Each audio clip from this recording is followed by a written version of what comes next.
We're gonna start recording and see what goes on. Hello, my name's Isaiah and I work for Overclockersclub.com. I am a hardware reviewer, and as you see in the video title, maybe I might change it, but for the most part, I want to give a from start to end behind the scenes on how I review a product. And in this case, I'm reviewing a video card. Oh, well, you know, the doorbell rang. So let me have to unhook myself. Let me go check that package real quick. As far as why, like I said, why I want to do this is because I feel that people should get a background of how I do stuff, because I want to be able to look at other websites, and when I look at the information, I want to believe that they did it in a very scientific manner, so their results are based on reality. And I started computers as a hobby, and it turned into one day that they had a posting say we're hiring, and I jumped on it and I did the basic stuff for many years, and now I get to do the fun stuff, which is video cards and I guess motherboards. And I'd never gotten a CPU because that's just something that I haven't, I guess generationally they don't come out very often, and it's a whole other process there. Well, I bought a new audio recorder, and clearly it likes to turn off on me because who knows how much audio I lost. Anyway, so I set this video up to record, and I think I'm going to get a package today from XFX for the 6600 XT from AMD, and I'm hoping it comes today or while I'm recording this, so I can kind of show you how I get the box, I guess. So let's cut into this.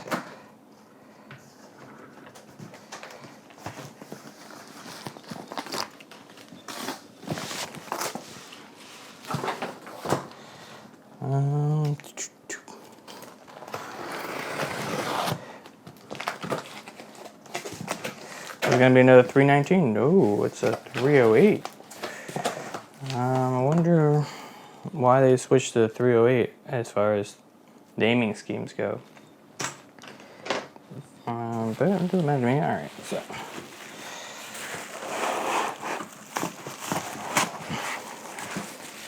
This is also why I have a box of boxes in the corner, because when I'm usually done with them, I just toss in the corner until I eventually am smart enough and clean it up. So, alright. 308 black, 6600. Alright, pretty cool. And this is kind of my first look. A lot of times you talk to manufacturers, they don't show you a picture ahead of time because they're also under contracts not to, reveal too much if you leak it by accident. Now, when you talk about leaks and, I guess, rumors, sometimes they're very true. Other times, I hear about it first on leaked information. Like this card, I heard about it from the news leak before I even got an email from anybody saying this card exists. So it goes both ways depending on who you know in the industry, and I sure don't know enough people. So, but before, I don't ever take it out of the box. I take my pictures next, and then as I unbox it, I do my pictures at the same time. So it's going to be fairly impossible to record this while taking photos because I need my camera that I'm recording this with to take my photos. But this is my kind of setup right now. What's going on is that I don't have the proper space anymore. I used to have an actual studio area, and then I moved states and I went to an apartment, and now I live in a house. And so my office has become my studio also, unfortunately. Someday I'll convert the garage or something like that and have the space for it, but I don't right now. It only comes to concern when this gets dirty. I have to replace it. Sometimes the things are too high to actually fit inside of here. And right now I'm switching lights. So I have these old lights I don't like, and then I bought some new lights. I want it always at 5600 Kelvin, so I keep daylight roughly. And these are 5600 Kelvin with better lighting. So we'll give it a shot and see if I can hook these up properly. Moment of truth. We'll see if I plug these in correctly. All right. Ooh. Does that blow out the camera? Yeah, it blows out the camera. Oh, I guess record. So we have this box, and then don't forget. Sometimes the most important thing people tend to forget when doing photography is that your white balance. You want to make sure that your lighting is white balanced correctly, because you go on a computer screen, you'll find that computer screens are generally not accurate. And if you can get your white here, right here, and it's perfect.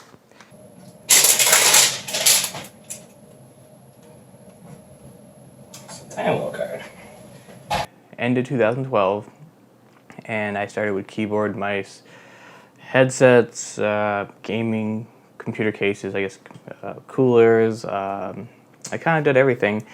And then just about 2.5 years ago or 2 years ago, around there, I got the opportunity to switch to doing more complicated things and more in-depth reviews, which is video cards, motherboards, memory, SSD drives, the stuff that kind of takes a lot more research and time, I should say.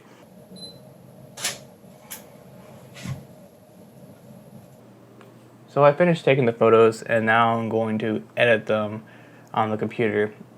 I think people tend to think photography as like a click and shoot, like your phone can take it, and it's very true.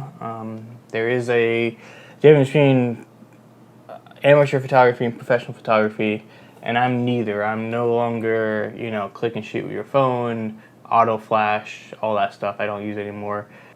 Being able to take photos in a studio was great. I had lots of space to snap photos of a full computer case. My projects I keep together, I organize it under review. At one point I had them all categorized separately, and then I lost my drive, went bad, and I had to recover all my files, and then I never reorganized it. So there's still stuff missing here too, because I lost it forever, essentially. And I think when it comes to photography, people see it differently. You can really explore your image and what you thought you saw. So our drive back from Yellowstone was this great expanse. Basically, it represents Montana. There's nothing here. You have one house in the distance. And I snapped this photo, and it was getting dusk, 8:30 in the evening. It's getting dusk, and I had a tripod, and I did the best I could to take a photo, but it could be work done. And then after a bit of work, this is my photo that I ended up working on and submitting. When it comes to the actual photography part, this is when I like to, like I said, use the tools I have in front of me. And I, over the years, gotten a little bit, I would say, lazy. I mean, I know that I can type in values of daylight or whatever. And I had my window open when I shot this, unfortunately. And when you have outside light and inside light, it's going to look different than together. So rule of thumb is don't have secondary sources. If you're going to shoot with lights, make sure that's the only source of light in your area, or you're going to have a different look to it. I must have adjusted my thing. All right. So I'm trying to show this off. I guess I did a better job here. Yeah. Alright, that's in focus. I have my final selected photos. And when I do my photos, I try to tell a small story. I try to walk through it. It's like, okay, you have a box, and then you have the back of the box. And then what happens when you open the box, what's in it, how is the packaging. And this is all stuff I tell myself as I work on the review. And I noticed that I had the ISO way too high, and now all my images have noise in it. But what are you gonna do about it? I think it's because I was trying to make a video and not paying attention to what I'm supposed to do normally. I guess I also am going to debunk a few things that people get. I see a lot on the forums that they misunderstand or misrepresent, or when they did it for a magazine, they worked in an office and the environment was completely different. Now, things we're now past 2020 or 2021 right now. It's been quite a long time since magazines was prevalent. I grew up reading magazines, PC World and I guess PC Gamer, Wired. I used to read these magazines when I went to the libraries, and I thought, oh, this is so cool. I want to do this eventually. And it wasn't because I wanted to get my hands on new stuff and play around with stuff, which ultimately drove me to enjoy the hobby of playing with computers. I literally get to have fun with computers, and then it turned into, well, now I can play with computers and make a little bit. Okay, so we're gonna benchmark stuff here, and I'm waiting for AMD to release the drivers for reviewers, and it's not uncommon to have the drivers come after the product comes because they want to optimize it and they want to make sure there's no bugs in it so reviewers won't give a negative score. So if you're a reviewer and you say, oh, I can't even use the card, that's a little unfair to AMD or NVIDIA, whoever it is because they're going to fix those drivers. But it makes it look like they have a bad product already before it even releases. So they do their best to release updates to the drivers to make it optimized before releasing it. And they do it on all the top games that are being used right now, so when people benchmark stuff, you know, it's optimized for Dirt 5 or Godfall or whatever game it is, it's optimized for it already. Unfortunately, there's a lot of things I have to kind of blur out or just cut out completely, so if there's chops in my videos, I apologize in advance because I just can't show everything I want to, and the reason for that simply is that there's NDAs I have to worry about. Also, if I do too much, then I need approval from certain people or companies and all that. And I just don't want to even deal with even sending the email out of saying, hey, I want to film this, I want to do this, is it okay? It might take weeks. I might not get a reply. It might be instant. But I'm doing this video on a whim. I just think that it hasn't been done. Video or just YouTubers and I think a lot of hardware reviewers are hesitant even reveal how they go about reviewing products. I think it's protect their company, to protect their keep themselves employed, because if there's a trade secret, you know, if you know how to do it and somebody else doesn't know how to do it, then you have job security. And I think that's always bugged me for any job I ever worked, is that when you work with somebody that calls it job security, and they hide stuff from you, it makes your learning experience a much more challenging endeavor. And nobody benefits from that. So the person that hoards information isn't really giving themselves job security, because ultimately they're making it harder to get help from anybody else. If you're not willing to share information, then nobody can help you when you're in trouble as far as getting stuck on a project or something. Now, there's always tweaks in the future. If you look at the release notes for drivers, it says optimized for blah blah, or has fixed flickering in this game, this weird scenario. So there's always improvement to have, but for the most part, this is what's going on. And I'm still waiting for those drivers, so I'm going back and testing other video cards because I decided to add Dirt 5 and Godfall to my benchmark list, which just adds, I don't know, I have 16 games now or so. So I have too many games. I think I'm going to take Dirt 5 and replace Ghost Recon Breakpoint. That game, not many people play.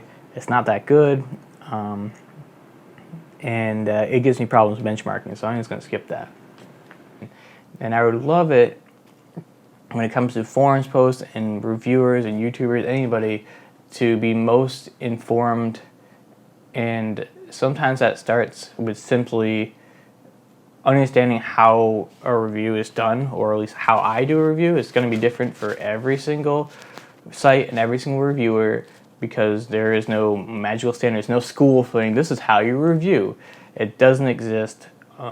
It's just like TV. I worked in TV for 4 years. I was directing the news, not typing all the stuff, but actually like turning the knobs and calling out what cameras to go to and all that. And I might splice some footage in here. But for the most part, that was also a job that was very hands-on, and there was no school for it. Yes, there was a school for broadcasting and for movie directing and all that stuff, but when you get into the field and you do it, it's very much hands-on, at least for television. Yes, you can learn a lot in school, but ultimately I think it's going to be a hands-on project. And same thing reviewing. There is a school for engineering and understanding components and all that. That's really helpful if you're going to do a deep dive analysis on hardware, because if you don't understand the components and how they interact, then you're going to miss certain things, especially when you're explaining it.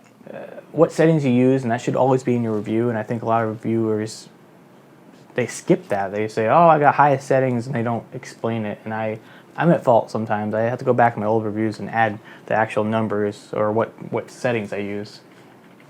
Like if I'm using an example here, I have it all set for ultra high, native mode, and I have this written down.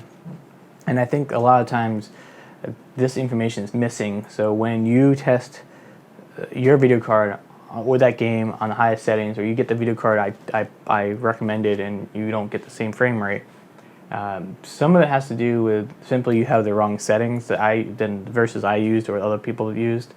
And other times it has to do with your board, your motherboard, and your CPU, and how the game operates. And I think a lot of that is missing. I think a lot of contextual information is not there, not present. So if you have a Ryzen 2nd gen, it's going to be a lower frame rate than a Ryzen 3rd gen. It depends on the game too. So some games have no effect on frame rate because it doesn't care about how many CPU cores you have or what the frequency is, and other games are very, very dependent on this. So a good example is GTA 5. The more cores you have and the higher speed those cores are, generally the happier it is. And you can't compare apples to apples, obviously. You can't say, okay, a 16-core AMD processor is better than a 10-core Intel processor, because the architecture is completely different, so they're not apples to apples. But you get the idea that certain games perform better. Now, I don't have any of those background degrees. I went to school for art, technically, because I felt art is very exciting. And computers has always been a hobby of mine. And some people out there are saying it might be a little bit, I would say jealous, but frustrated to see that they put all this hard work into doing engineering and taking their A+ certification and all that stuff, and they want to get into this, and there's a wall. They just can't get into it because it's a very niche community. As far as there's just not too many sites hiring, and there's not too much content doing, and when you start, you aren't given the biggest things to review.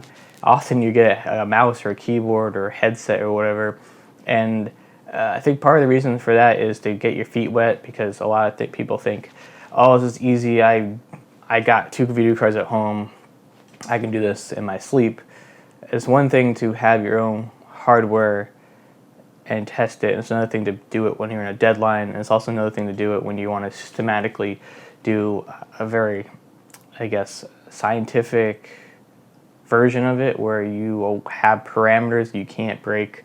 Because if I have 23 video cards to test, and if I change my parameters per video card, they're going to all be different results, and they're not going to make sense to me or anybody out there. My conclusion of saying this is better than this is going to be completely skewed because of the data is wrong. But here's the inherent problem when I do this video and I'm going behind the scenes.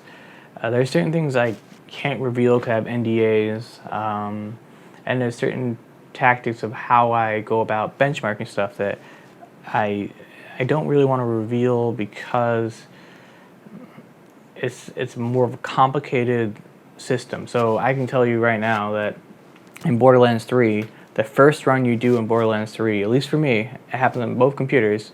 I have both test systems I have. The first run is invalid. It's always a higher frame rate than when you do the second run or the third run.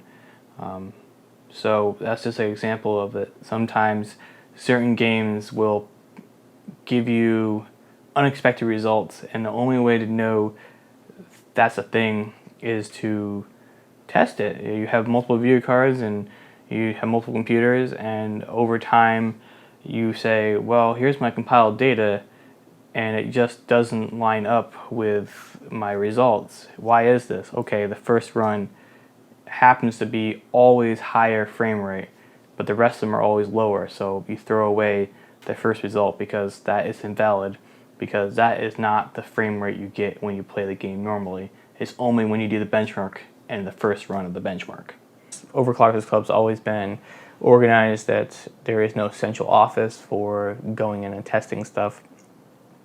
It's just not possible, considering that all the staff is across the whole country and some staff is in Canada, and we just make do on the way it works. And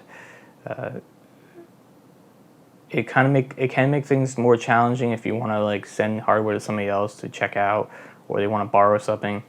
It makes it a little bit harder to do. So generally, you personally are a one-stop shop. So if I get a video card, then I'm testing the video card, I'm taking pictures of the video card, if I'm making a video of the video card, I'm writing it, I'm doing everything myself, and then when it's finally done, I hand it off to somebody else to do a final check on it to make sure that I didn't really mess up something or it doesn't sound right. So I'm finishing up the review right now, and the drivers for the AMD card I got, and I tested the card.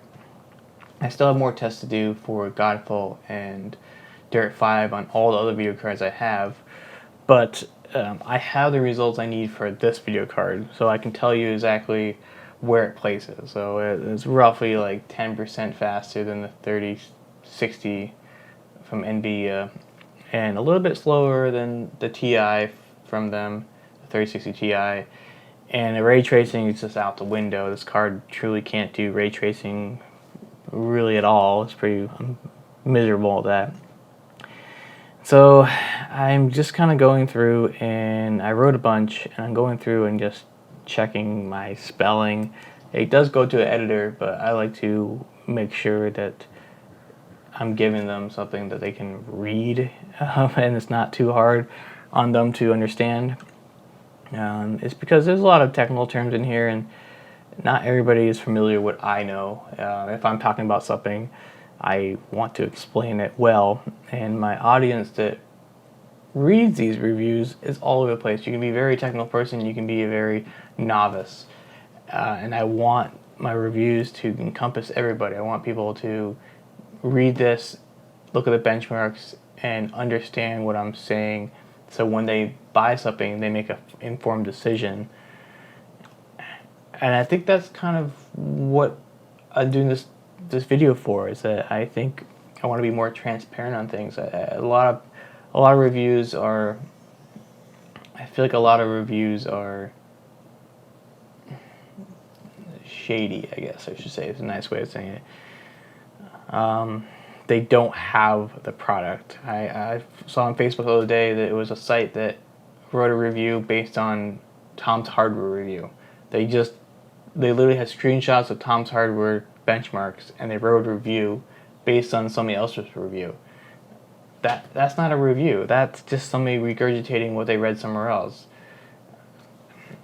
So we have everything around here, and I think when it comes to reviews, is that you should never read one website. You should check out multiple sites or multiple YouTube videos, and that's for any content. And I truly believe that.